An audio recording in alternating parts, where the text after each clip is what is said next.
शरारत का अंजाम। एक सफेद खरगोश दरिया के किनारे रहता था। उस खरगोश का नाम मिंटू था।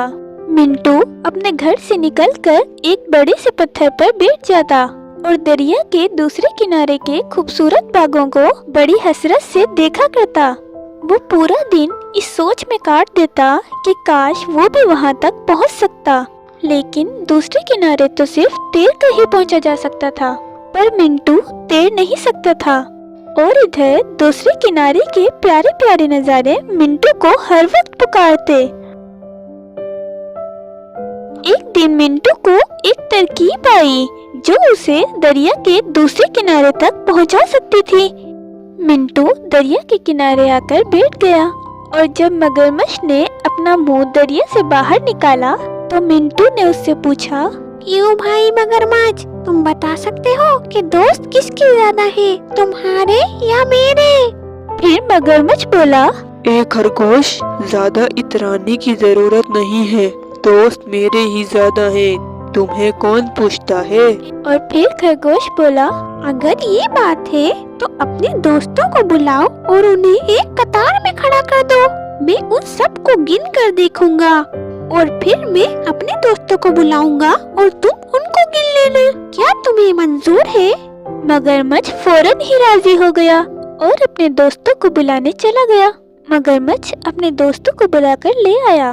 फिर मिंटू ने कहा, मगरमच्छ, अपने दोस्तों से कहो कि वो एक कतार बनाकर खड़े हो जाएं, ताकि मैं उन्हें एक एक करके गिन लूं। और फिर मगरमच्छ ने ऐसा ही किया। उसने अपने सारे दोस्तों को एक कतार में खड़ा कर दिया और ये कतार इतनी लंबी थी कि दरिया के एक किनारे से दूसरे किनारे तक जा रही थी। मिंटू शरारत से मुस्कुराया और फिर उछल उछल कर गिनती करने लगा। 1, 2, 3। और फिर क्या, मिंटू ने दरिया पार कर लिया।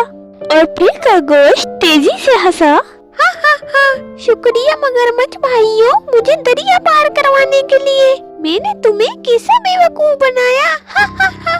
मिंटू की बात सुनकर सारे मगरमच्छों को बहुत ज्यादा गुस्सा आया। वो अपना खौफनाक मुंह खोलकर मिंटू की तरफ झपटे। मिंटू भाग निकला, लेकिन फिर भी एक मगरमच्छ ने उसकी दुम पर काट लिया। बेचारा मिंटू जख्मी हो गया और जोर जोर से रोने लगा। मेरी दुम। मिंटू के रोने की आवाज सुनकर बाघ का मालिक वहाँ पर आ गया और मिंटू से पूछने लगा।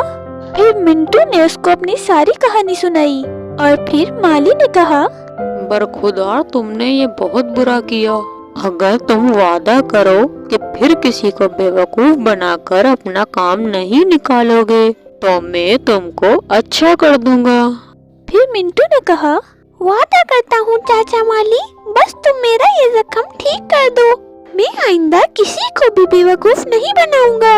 और फिर माली ने मिंटू के जख्म पर मरहम पट्टी कर दी और मिंटू के लिए एक प्यारा सा घर भी बनाया। माली ने मिंटू से कहा, अब तुम आराम से रात भर इस घर में लेटो। जब तुम सुबह सोकर उठोगे तो ये जख्म बिल्कुल ठीक हो जाएगा। आपका बहुत बहुत शुक्रिया चाचा माली। और फिर जब मिंटू सुबह सोकर उठा तो मिंटू का जख्म बिल्कुल ठीक हो गया था और फिर चाचा माली ने मिंटू को अपने पास ही रख लिया। अब मिंटू अपने मालिक के पास ही रहता था। और फिर बच्चों, कहानी खत्म।